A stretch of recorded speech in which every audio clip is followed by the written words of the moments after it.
อผู้แม่เพิ่งออกมาเคลียร์ประเด็นฮ้อนดราม่าคอมเมนต์แม่เจี๊ยบและกะน้องทิดาลาวกระจ่างแจ้งในคลิปนี้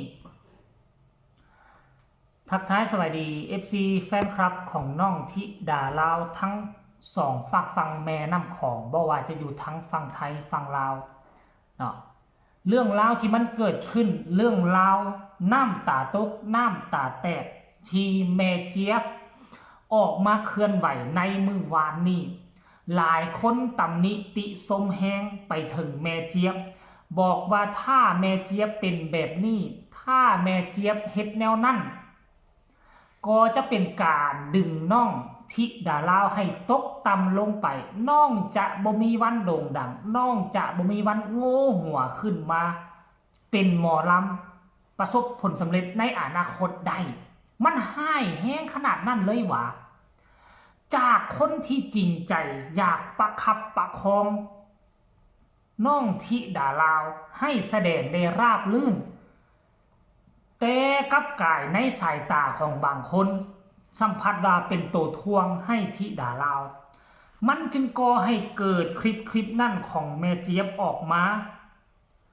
เสียน้ำหูฝ้ายน้ำตาหลายคนก็เข้าอกเข้าใจเข้าไปให้กำลังใจแม่เจี๊ยบแต่ยังอีกหลายคนก็เหยียบย่ำซ้ำเติมมาในคลิปนี้เนาะเห็นพอผู้แม่เพิ่งได้ออกมาเคลื่อนไหวถึงเรื่องราวที่มันเกิดขึ้นว่าค่ำคืนที่ผ่านมาเนาะอยู่ในงานน่าจะเป็นงานเข้าค่ายระดับภาคอีสานงานมื้อนั้นเป็นงานฟรีครอบครัวศรีวิไลไปช่วยงานฟรีน้องทิดาลาวหิวข้าวแห้งกะเลยกินข้าวปุ้นสดเข้าไปยังไงมันแซ่บนัวหลายตำบักหุ่งยัดเข้าไปอีกความเผ็ดผสมประสานกันผสมลงกันอยู่หั่นตำบักหุ่งกับข้าวปุ้นตีกันอยู่ในท้องเข้าห้องน้ำกัน 3-4 รอบเสียงก็บ่ค่อยดีห้องสุดเสียงลายทั้งลุมมันสิปล่อยกันอดเสียงกะบ่เป็นเสียงที่ดาลาวและ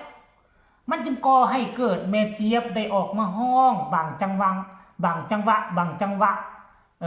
บางตอนและเฮ็ดให้ FC แฟนคลับบางคนบ่ฮู้เรื่องฮู้ราวแล้วก็บ่เข้าใจก็เลยออกมาคอมเมนต์ต่อว่าต่อขานแม่เจี๊ยบความจริงมันมีที่ไปที่มาถ้าบ่ได้รับคำยินยอมจากแม่เพิ่งพอผู้แนะนำให้เฮ็ดแนวนั้นแม่เจี๊ยบเราก็บ่กล้าเฮ็ดเราก็บ่กล้าแทรกเราก็บ่กล้าแซงเราก็บ่กล้าเขาเอิ้นว่าหยังก็ห้องในช่วงที่น้องทิดาลาวกำลังทำการแสดงอยู่แต่อันนี้ได้ขออนุญาตจากพ่อผู้จากแม่เพิ่งสำเร็จเสร็จสิ้นคักแน่เราจึงกล้าเฮ็ดเราจึงกล้าประคับประคองแล้วสิ่งที่เขาเฮ็ดทั้งหมดนั่นก็เพื่อตัวน้องทิดาลาวดีกว่าจะปล่อยให้น้องทิดาลาวห้องบ่สุดเสียงบ่มาเต็มอยากเข้าห้องน้ำขาดว่าขาดตอนแนวนั้นมันจะเฮ็ดให้ทิดาลาวเสียชื่อเสียเสียงเนาะอยากให้ทุกคนไปเศร้าไปฟังคลิปนี้จากปากพ่อผู้แม่เพิ่งว่าเรื่องราวต้นปลายสาเหตุว่าเป็นแนวใดไปฟังคลิปนี้แล้วจังมาพ้อกันในช่วงต่อไปตั้งแต่เมื่อคืนมาจนถึงจริงๆมันก็ไม่มีประเด็นอะไรมากมายหรอกครับมันเพียงแค่ความเข้าใจผิดถูกจับโยงให้ไปเกิดเป็นประเด็นขึ้นมาแต่มันโยงแห้งเกินเนาะนะคะแต่ถามมาสำหรับพ่อผู้แม่พึ่งที่โดนถามว่าเราโดนไหมโดนไปด้วยนะคะเพราะเขาบอกว่าพ่อผู้ก็ต้องออกมาเถียงคุณนะพ่อผู้ก็ต้องออกมาเถียงก็ต้องมาแก้ตัวก็ต้องมาเว้าหลายทุกคนจะแก้ไขตัวเองนั่นว่าซั่นนะคะบางคนก็บอกว่าพ่อผู้ควรจะรู้หน้าที่ของตัวเองนะคะว่าควรจะจัดคิวยังไงควรจะทำยังไงนะคะทีนี้ทางเราก็ได้ชี้แจงออกไปแต่การชี้แจงนั้นคนที่เข้าใจก็คือเข้าใจกับสิมีคนที่บ่เข้าใจยูแคร์ไม่กี่คนหรอกครับ2-3 คนนั่นแหละค่ะจากเพื่อนๆพ่อแม่บ้านศรีวิไลหลายแสนคนที่ติดตามบ้านศรีวิไลอยู่ในตอนนี้นะคะทุกคนเข้าใจเห็นใจแล้วก็เชื่อใจในพ่อภูที่จะพาลูกๆเดินไปต่อเอาสิคันคอยบ่แน่จริงนั่นเอาความจริงมาบอกกันคันคอยบ่แน่จริงนั่นนะคอยบ่สามารถเฮ็ดขี้ดินจากที่บ่มีซื้อบ่สามารถยิบยกขึ้นมาให้มาเป็นตัวเป็นตนได้ครับ พี่น้องไล่เบิ่งว่าผู้บ่าวผู้สร้างนักร้องมาจากคนแล้วนะครับไล่มาตั้งแต่ไม่เคยมีชื่อเลย จนไปอยู่ถึงระดับแนวหน้าของประเทศไทยก็หลายคนนะครับไล่มาคันพอผู้คนนี้บ่แน่จริงนะครับแต่ไม่เคยคุยไม่เคยไปโม้โอ้อวดเราก็ทำตามสถานการณ์ของหน้างานเท่านั้นแหละนะครับที่เราไม่เคยโอ้อวดใครจะมาสอนเราใครจะมาบอกเราแนะนำเรายังไงเราก็รับมาแล้วก็เอามาปรับบอกยังไงว่ามาปรับปรุงในสิ่งที่เราคิดว่าเขาพูดดีไหมเราก็เอามาปรับปรุงแต่ในส่วนไหนที่ฟังแล้วมันเป็นภัยเราก็มองผ่านใช่ค่ะแล้วก็นะคะพอมาเจอเหตุการณ์นี้ซึ่งมันเป็นการที่ทำเพื่อประคองลูกสาวทำด้วยความรักของแม่คนหนึ่งที่ไม่อยากให้เกิดข้อผิดพลาดกับลูกอยู่บนเวทีคือพยายามส่วนเนาะลูกเพราะว่าบรรยากาศเมื่อคืนมันเป็นงานสนุกสนาน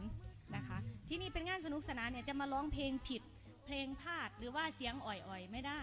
แม่เจียมก็ต้องร้องส่วนก็ต้องซอยประคองเพราะว่าน้องธิดาเนี่ยท้องเสียปวดท้องสืบเนื่องจากการกินขนมจีนเนาะเพื่อนหิวเข่าค่ะที่นี่ไปบุญข้าวปุ่นเพื่อนยกข้าวปุ่นมาน้ำข้าวปุ่นกระแซบบัดกินแล้วตำบักหุ่งกับเพชรบัดเพื่อนก็เลยเจ็บท้องค่ะถามผู้ใดฟังเมื่อคืนจะรู้ว่าเสียงธิดาเนี่ยแผ่วมากมันต่างจากธิดาลาวเลยนะครับเห็นบ่ทุกคนคนอื่นอาจจะว่าเป็นการคอมเมนต์ปกติเป็นเรื่องธรรมดาแต่ว่ากับคนที่ลิ้นโซเชียลใหม่พอผู้แม่เพิ่งก็อธิบายเนาะข้าเจ้าเฮ็ดโซเชียลลิ้น YouTube มานี่บ่ต่ำกว่า16-17 ปีแต่ว่าแม่เจี๊ยบหากำมาลิ้นใหม่ๆมาเจอคอมเมนต์แบบนี้มากระทบกระทั่งกระแทกใส่จิตใจซ้ำบ่นำลูกเพิ่นเนาะน่าจะเป็นลูกสาวเพิ่นไปเห็นคอมเมนต์นี้เองแล้วก็จึงมารายงานต่อแม่กระทุกพอแห้งแล้วไปเห็นลูกทุกนำลูกกะบ่สบายใจน้ำคอมเมนต์นั้นแม่เจี๊ยบก็เลยมืดทางที่จะระบายก็เลยอัดคลิปออกมาเฮ็ดแบบนั้นเข้าใจดี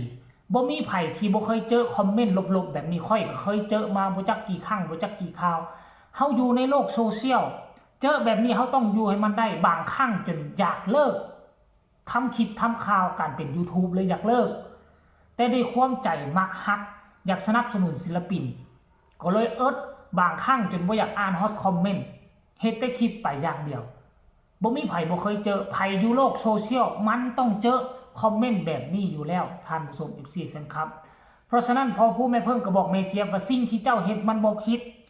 มันเป็นการปกป้องดูแลฮักน้องธิดาลาวเจ้าจึงเฮ็ดแบบนั้นเพื่อบ่ให้น้องผิดพลาดหนักกว่านั้นตื่มเพราะวันมื้อนั้นน้องบ่สบาย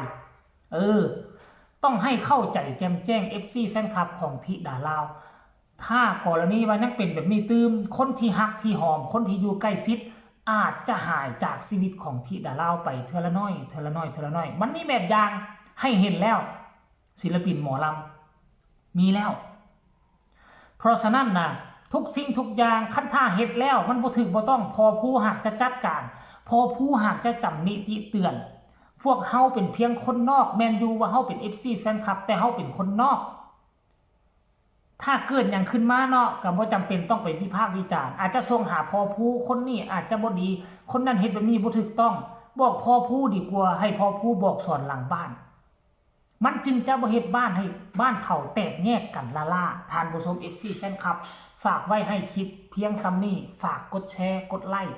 กดติดตามที่สำคัญจะกดข้ามโฆษณาผู้ใดอยากประกอบคำคิดคำเห็นเกี่ยวกับเรื่องนี้ส่งข่าวมาได้ทั้งใต้คอมเมนต์พอกันใหม่ในคลิปหน้าสบายดี